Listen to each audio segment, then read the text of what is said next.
Now, when it comes to Samidoun, what some of my other co-panelists will probably talk about is that we're not talking about a listing of a charitable entity who, for all intents and purposes, is done the moment it's listed.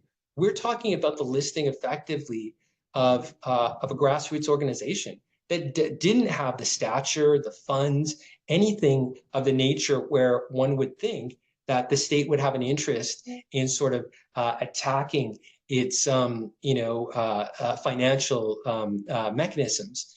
And so in this context, one must wonder really what's at the root of it.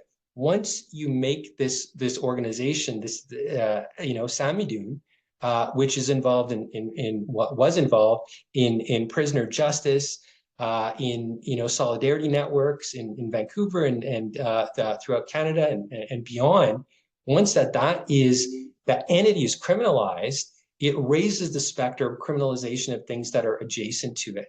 And I think that's a real concern, but I think it's a concern at a different level. I think, maybe Tim might have more to say on this about what that means for the insidious creep of what people within the movement, people who were affiliated, who were not formal members, whatever membership may mean, how they feel about that listing. And, quite separate and apart from, what this means for criminal prosecution, I myself, I'm probably not so concerned that criminal prosecution will result for people who were adjacent to Samidoun, but there are serious issues for vulnerable people in the immigration context, in other areas where, short of criminal prosecution, is there a potential for surveillance? Is there potential for scrutiny? I think we have to be really concerned about that.